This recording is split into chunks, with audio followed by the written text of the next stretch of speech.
남편이 떠난 지 석 달이 지났습니다. 집은 여전히 그대로인데 이상하게 낯설기만 합니다.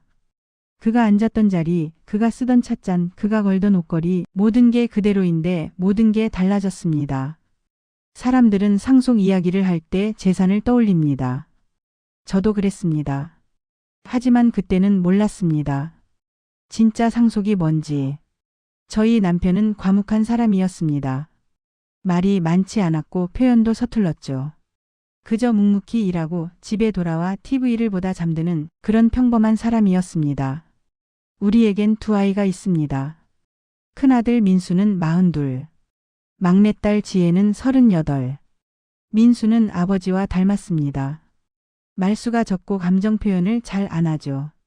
어릴 때부터 아버지와 사이가 그리 좋지는 않았습니다. 서로 비슷해서 더 부딪혔던 것 같습니다. 지혜는 반대였습니다. 마음이 여리고 정이 많은 아이였죠.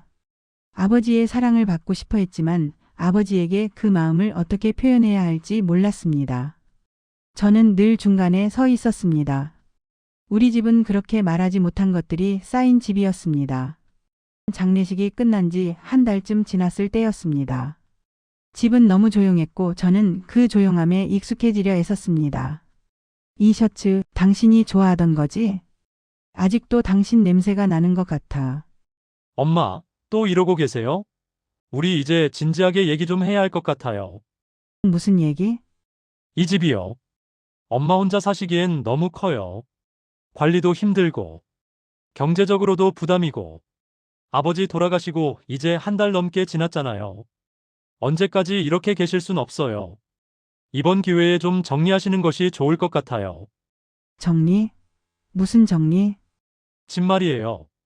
작은 데로 옮기시거나 아니면 우리 집 근처로 오시거나. 민수의 말은 틀리지 않았습니다. 현실적이고 합리적이었죠. 하지만 왜일까요? 그 말이 칼날처럼 느껴졌습니다. 엄마, 많이 힘드시죠? 오빠가 또 집 얘기 꺼냈다면서요? 오빠는 왜 맨날 그래요? 아빠 돌아가시고 아직 석 달도 안 됐는데 벌써 집 정리 이야기를 하다니 엄마 마음은 생각 안 하고 진짜 너무해요. 우리 아직 아빠 생각하면 눈물 나는데 무슨 집을 팔아요, 대체? 오빠도 오빠 나름대로 생각이 있을 거야. 오빠는 맨날 그런 식이에요. 감정 같은 건 없는 것처럼 아빠랑 똑같아요. 아이들은 서로 달랐습니다. 민수는 현실을, 지혜는 감정을 먼저 생각했죠. 그리고 저는 또다시 중간에 서 있었습니다. 그때부터였습니다. 집 안의 공기가 조금씩 무거워지기 시작했지요.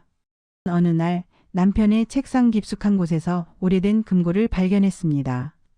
언제부터 여기 있었던 거지? 나도 처음 보는데 열쇠는 어디 있을까? 열쇠를 찾았을 때 가슴이 두근거렸습니다.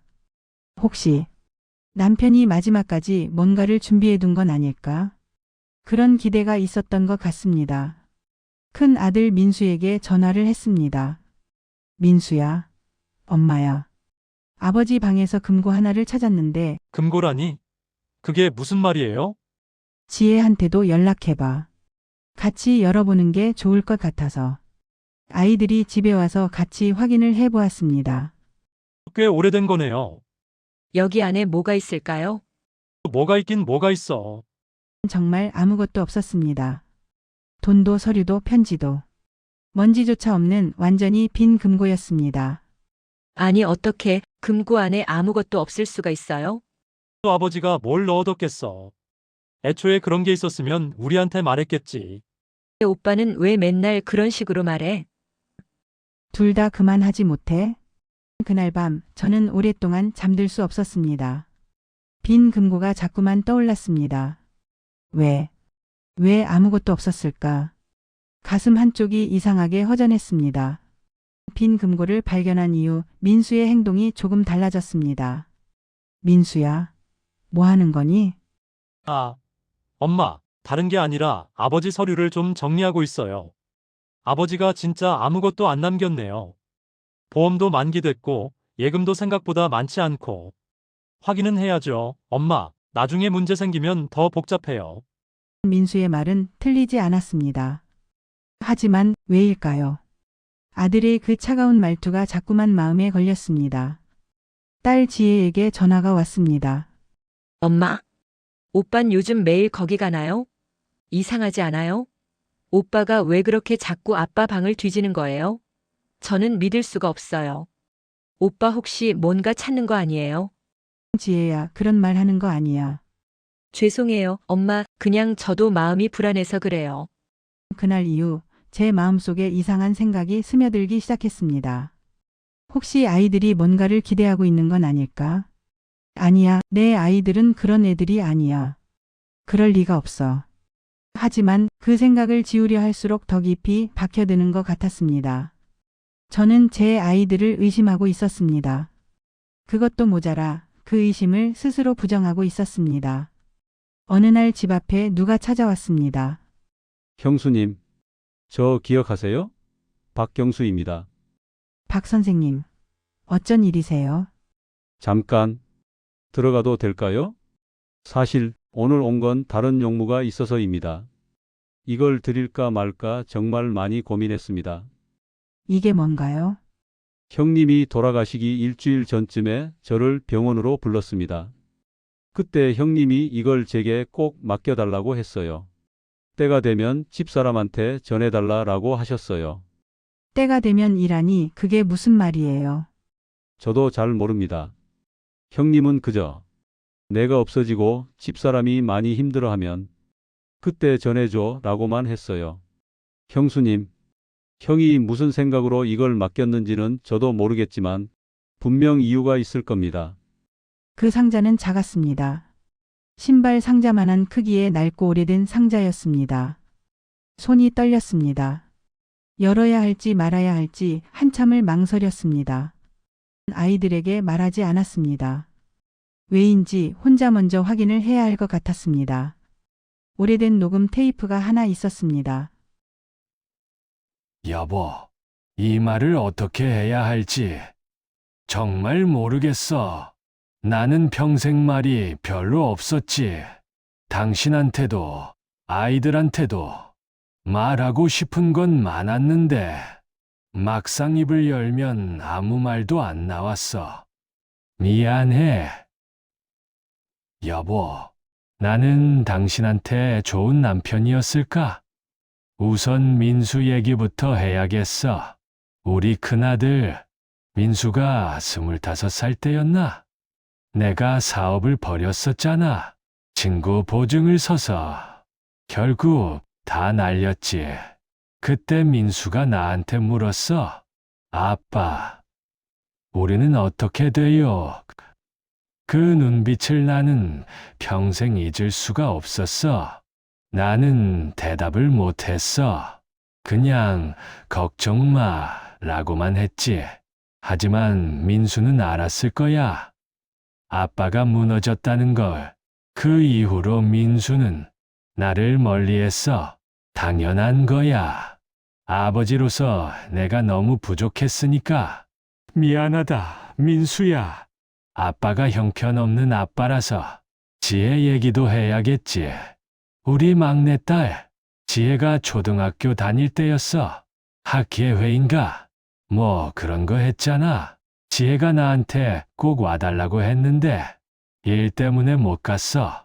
그날 저녁 지혜가 울면서 물었어. 아빠는 왜 안 왔어요? 나는 뭐라고 했더라. 다음엔 꼭 갈게 라고 말했나 봐. 그리고 다음은 오지 않았어. 지혜는 잘하면서 나한테 기대하는 걸 포기한 것 같아. 말을 안 걸더라고. 당연하지. 아빠가 먼저 등을 돌렸으니까. 미안해, 지혜야. 아빠가 내 마음을 몰라줘서. 녹음된 테이프에서 나오는 남편의 목소리는 제가 알던 그 사람이 맞으면서도 동시에 완전히 다른 사람 같았습니다. 이렇게 많은 생각을 하고 있었던 거군요. 이렇게 아파하고 있었던 거군요. 여보, 당신 얘기도 해야겠어. 사실은 나 작년부터 몸이 안 좋았어. 그래서 병원 갔었어. 의사가 큰 병원 가보라고 했지. 하지만 안 갔어. 당신이 걱정할까봐. 또 혼자 끙끙 앓을까봐. 미안해, 여보. 나는 비겁한 남자야. 당신한테 짐이 되기 싫어서 아픈 것도 숨겼어. 그리고 당신 빈 금고 봤지? 여보, 금고에 아무것도 안 넣은 건 내가 실패한 인생이라서가 아니야. 넣을 것이 없었어. 돈도, 재산도, 증서도 그런 건 없었어. 하지만 여보, 나한테는 다른 게 있었어. 당신이, 민수가, 지혜가, 내 인생에 진짜 소중한 건 금고 안에 넣을 수 있는 게 아니었어. 여보, 나 떠나고 나면 아이들이 싸울지도 몰라. 상속 때문에, 집 때문에. 하지만 여보, 내가 남기고 싶은 건 그런 게 아니야. 나는 우리 가족이 서로를 이해하면 좋겠어. 내가 못했던 것들을 아이들은 했으면 좋겠어. 사랑한다고 말하는 거, 미안하다고 하는 거, 그게 내가 남기고 싶은 거야. 여보, 사랑해. 고마워. 미안해. 저는 이 말들을 듣고 얼마나 울었는지 모르겠습니다. 밤이 깊어가는 것도 모른 채 그저 남편의 목소리를 반복해서 들었습니다. 당신은 이렇게 많은 걸 느끼고 있었군요. 이렇게 많은 걸 말하고 싶었군요. 상자 안 봉투에는 소액 통장 하나와 짧은 메모가 들어 있었습니다. 여보, 이게 내가 마지막까지 모은 당신 몫이야.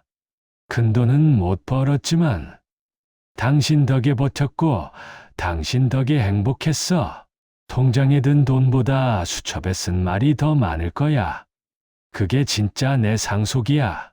미안하고 고맙다. 남겨진 수첩에는 우리 가족의 모든 순간이 담겨 있었습니다. 1987년 5월 12일. 민수 첫 돌. 아이가 내 손을 잡고 일어섰다. 가슴이 벅차올랐다. 이 손을 놓지 말아야지 생각하며 다짐했다. 하지만 나는 놓아버렸다. 1992년 3월. 지혜 유치원 입학. 아이가 내 손을 잡고 싶어 했다. 나는 가방을 들고 있다는 핑계로 피했다. 왜 그랬을까? 지금도 모르겠다. 2003년 가을. 당신이 아팠을 때 당신 걱정에 잠을 못 잤다. 당신 옆에서 자는 척했지만 눈을 감고 기도만 했다. 제발 이 사람만은 지켜달라고. 모든 페이지마다 남편의 기억이, 후회가, 사랑이 가득했습니다. 내 인생의 마지막 페이지. 민수야, 아빠는 내가 자랑스러웠어. 표현을 못해서 미안해. 너는 아빠보다 훨씬 강한 사람이야. 지혜야, 아빠는 너를 많이 사랑했어. 안아주지 못해서 미안해. 너는 세상에서 가장 따뜻한 아이야. 여보, 당신 없이는 아무것도 아니었어. 당신이 내 인생 전부였어. 이 수첩이 내 진짜 상속이야. 돈이 아니라 마음이야. 우리 가족이 서로 이해하고 용서하고 사랑하면 그게 내가 바라는 전부야. 미안하고 고맙다. 저는 생각했습니다. 당신 정말 바보구나. 왜 이렇게 혼자 다 끙끙 앓았어? 왜 말을 안 했어? 민수와 지혜를 집으로 불렀습니다. 엄마, 무슨 일이세요? 갑자기 오라고 하시고, 엄마 어디 아프세요? 아니야, 둘 다 앉아봐. 엄마가 보여줄 게 있어. 아버지가 남기신 거야. 이게 뭐예요? 아버지 목소리가 담긴 테이프야. 그리고 수첩이 있어. 테이프는 엄마가 먼저 들었어. 너희들한테도 들려주고 싶었어. 아버지가 언제 남기신 거예요? 돌아가시기 전에 친구분한테 맡기셨대. 같이 들어볼래? 그날 우리는 처음으로 남편을 이해했습니다. 그리고 서로를 이해하기 시작했습니다. 아버지가 이런 생각을 하고 계셨어요? 아빠가 왜 혼자 이렇게 힘들어 하신 거예요? 나는 아버지를 원망했어요. 사업 실패하고 집안 분위기 안 좋아졌을 때 아버지를 이해할 수 없었어요. 그런데 아버지는 그때 혼자 얼마나 힘드셨을까요? 저도 이제 알아요. 가장이 된다는 게 얼마나 무거운지. 아이들한테 뭔가를 보여줘야 한다는 게 얼마나 두려운 일인지. 아버지가 무서웠던 게 아니었어요. 저 자신이 아버지처럼 될까봐 두려웠던 거예요. 저는 아빠가 저를 사랑 안 하시는 줄 알았어요. 말도 없으시고 안아주지도 않으시고 그런데 아빠도 똑같이 아파하셨어요. 아버지는 말주변이 없으셨어. 표현도 서투셨고. 하지만 마음만큼은 누구보다 큰 사람이셨어. 엄마, 제가 집 얘기 너무 성급하게 꺼낸 것 같아요. 죄송해요. 저는 현실적인 것만 생각했어요. 엄마 마음은 생각도 안 하고. 지혜야, 미안해. 오빠가 너무 무뚝뚝했지? 아니야, 오빠. 나도 오빠 오해했어. 오빠도 오빠 나름대로 엄마 걱정했던 거잖아. 우리 아버지를 진짜 닮았나 봐. 말을 못해서 자꾸 오해받고. 정말 우리 가족 다 그래. 이제 아버지가 못하셨던 건 우리는 하면서 살자. 그 후로 우리는 집을 팔지 않았습니다. 대신 이 집이 다시 따뜻한 곳이 될 수 있도록 함께 노력했습니다. 남편이 남긴 상속은 돈이 아니었습니다. 집도 땅도 아니었습니다. 그것은 바로 서로를 이해할 수 있는 기회였습니다. 서로에게 다가갈 수 있는 용기였습니다. 빈 금고는 텅 빈 게 아니었습니다. 그 안에는 우리 가족 모두의 마음이 들어 있었습니다. 여보, 당신이 남긴 진짜 상속 이제 알겠어요. 고맙고 미안하고 사랑해요. 진짜 상속은 돈이 아니라 마음입니다. 남기는 것이 아니라 이어가는 것입니다. 말하지 못한 것들을 이해하고 서로를 용서하는 것입니다.